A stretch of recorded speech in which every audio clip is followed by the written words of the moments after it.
सभी को मेरा नमस्कार। मैं हूं डॉक्टर एस भदौरिया। पहले वीडियो में मैंने आपसे कमेंट किया था कि सीटेट की होने वाली एग्जामिनेशन में संपूर्ण मटेरियल मैं आपको प्रोवाइड कराऊंगा। दोस्तों, आज देखिए, ये जो एग्ज़ाम हो रहे हैं उसमें 2 पेपर होने हैं। पहले मैंने आपसे चर्चा किया हुआ है और दोनों पेपर में बाल विकास और अध्यापन अनिवार्य सब्जेक्ट के रूप में है। तो यह एक ऐसा सब्जेक्ट है कि चाहे टेट हो, चाहे सी टेट हो, चाहे यूपी टेट हो, चाहे DSSSD हो, चाहे नवोदय विद्यालय हो, सभी के लिए बेहद महत्वपूर्ण चैप्टर है। ये पूरे एजुकेशन के लिए, चाहे नेट हो, चाहे असिस्टेंट प्रोफेसर हो, पूरे समूचे शिक्षा शास्त्र के लिए यह चैप्टर बेहद महत्वपूर्ण है। तो दोस्तों, आज हम इसे शुरू करने जा रहे हैं। आज हम भाग 1 इसका प्रस्तुत करेंगे।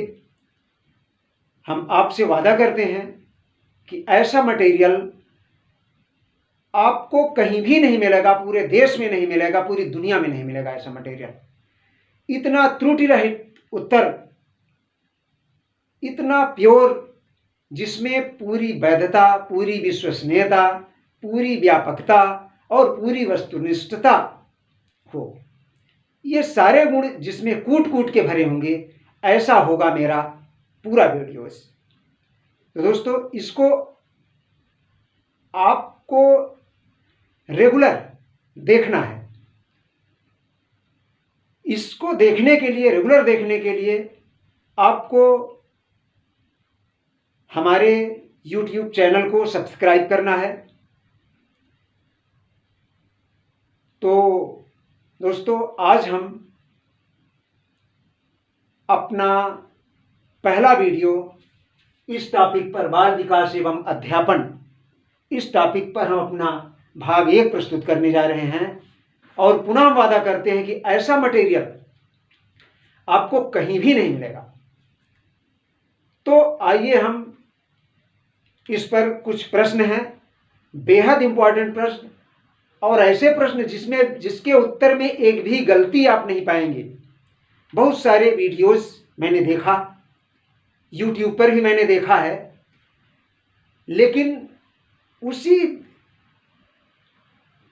कारण हम ये वादा करते हैं कि ये वीडियो हमारा जो है, इसके उत्तर अन्य सभी वीडियो से अच्छे होंगे आपके। और हम अपने 22 साल के टीचिंग एक्सपीरियंस को इसमें हमने दोस्तों समाहित किया है। और हम आपसे वादा करते हैं कि आप अगर इसको देखेंगे तो पश्चाताप नहीं करेंगे। बस आप देखिए। तो आइए हम चलते हैं पहले प्रश्न पर। हमारा पहला प्रश्न है, बाल विकास वातावरण तथा वंशानुक्रम का गुणनफल होता है। देखिए, अगर 2 चीजों का गुणा किया जाए, अगर एक भी शून्य है तो उसका रिजल्ट शून्य आएगा। अगर वातावरण बहुत अच्छा है, वंशानुक्रम शून्य है, तो उसका रिजल्ट शून्य आएगा। तो यह एक बेहतरीन परिभाषा किस मनोवैज्ञानिक ने दिया है? तो दोस्तों, उसको दिया है वुडवर्थ ने। बाल विकास वातावरण और वंशानुक्रम का गुणनफल होता है, तो यह परिभाषा दिया है वुडवर्थ ने। अब हम प्रश्न क्रमांक 2 पर चलते हैं। विकास का अभिप्राय क्या है? दोस्तों, आपने पढ़ा होगा विकास और अभिवृद्धि। तो सामान्यतः इसको एक ही सेंस में लोग समझते हैं। तो विकास और अभिवृद्धि दोनों अलग अलग हैं।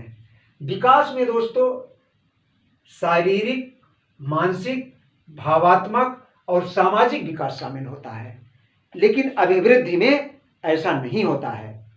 अब हम चलते हैं प्रश्न क्रमांक 3 पर। प्रश्न क्रमांक 3 है, अभिवृद्धि का तात्पर्य है।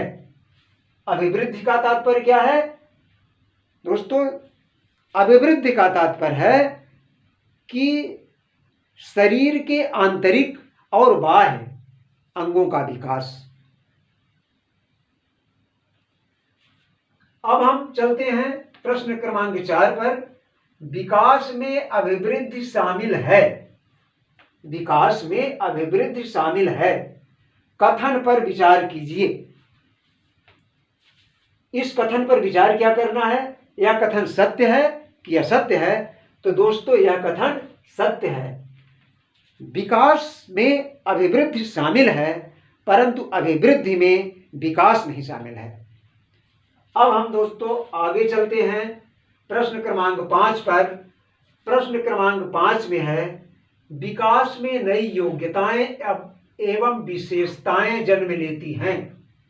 विकास में नई योग्यताएं एवं विशेषताएं जन्म लेती हैं। यह कथन किसका है? अगर इस प्रकार का प्रश्न पूछा जाता है तो इसका उत्तर है हरलाख। ये बहुत महत्वपूर्ण प्रश्न है, ये कई बार परीक्षाओं में पूछा जा चुका है।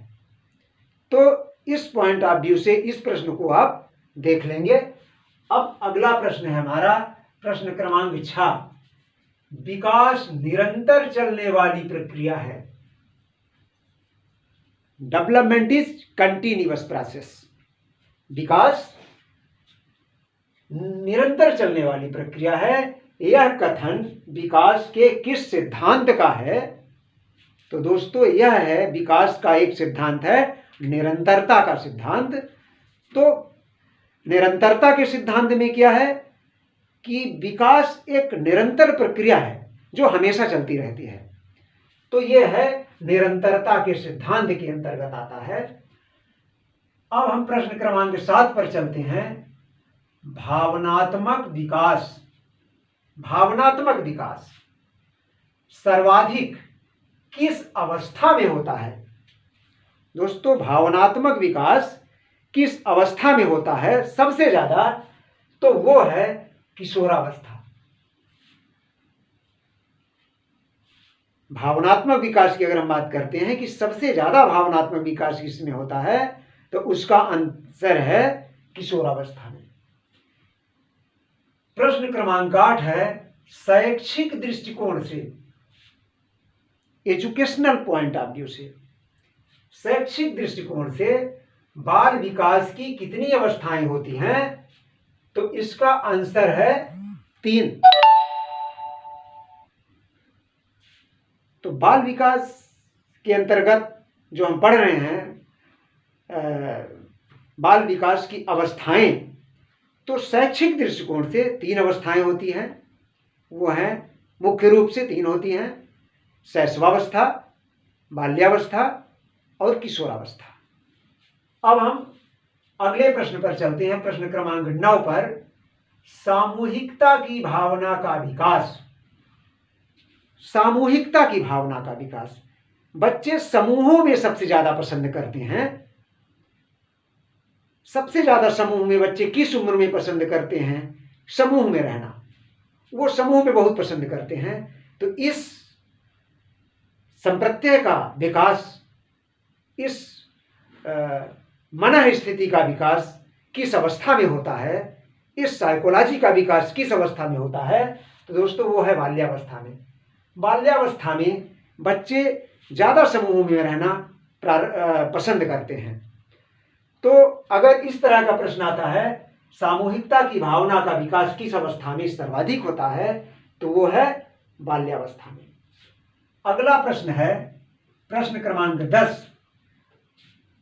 रास के अनुसार शैक्षिक दृष्टि से बाल विकास की कितनी अवस्थाएं हैं? रास के अनुसार बाल विकास की कितनी अवस्थाएं हैं? अगर ऐसा पूछा जाता है, अगर ऐसा पूछा जाता है कि बाल विकास की कितनी अवस्थाएं हैं, और किसी मनोवैज्ञानिक, किसी शिक्षा शास्त्री के दृष्टिकोण से अगर नहीं पूछा गया है, तो आपको 3 लिखना है। और अगर आपको यह कहा जा रहा है या पूछा जा रहा है कि रास के अनुसार बाल विकास की कितनी अवस्थाएं हैं, तो दोस्तों वह है 4 अवस्थाएं। पहला है शैशवावस्था, दूसरा है पूर्व बाल्यावस्था, तीसरा है उत्तर बाल्यावस्था और चौथा है किशोरावस्था। तो रास ने शैशवावस्था को जन्म से लेकर 5 साल तक बताया है, फिर पूर्व बाल्यावस्था को 5 साल से लेकर के वो 9 साल तक बताया है, और फिर किशोरावस्था वो उत्तर बाल्यावस्था को 9 साल से 12 साल तक बताया है, और फिर उसके बाद किशोरावस्था से को 12 वर्ष से 18 वर्ष तक बताया है। तो इस तरह से रास के अनुसार अगर पूछा जाए तो बाल विकास की 4 अवस्थाएं होती है, ये ध्यान रखने की आवश्यकता है। तो दोस्तों और हम आगे प्रश्न शेयर करेंगे, बहुत अच्छे अच्छे प्रश्न आपके समक्ष हम प्रस्तुत करेंगे। आपको उम्मीद नहीं होगी कि इस वीडियो में हमें बहुत अच्छे प्रश्न मिले और हम बहुत ज़्यादा सेटिस्फाइड हुए। तो हम वादा करते हैं कि अपने वादा पर, अपने कमिटमेंट पर हम दोस्तों पूरी तरह सफल होंगे और अपना पूरा एक्सपीरियंस हम आपके लिए समर्पित करेंगे। Thank you so much. लेकिन इसके पहले हम दोस्तों आपसे ये कहेंगे कि आप हमारे वीडियो को सब्सक्राइब करना नहीं भूलिएगा। अगर कोई किसी आंसर पे अगर आपको संदेह है, भ्रम है, तो उसको आप कमेंट बॉक्स में अवश्य लिखेंगे।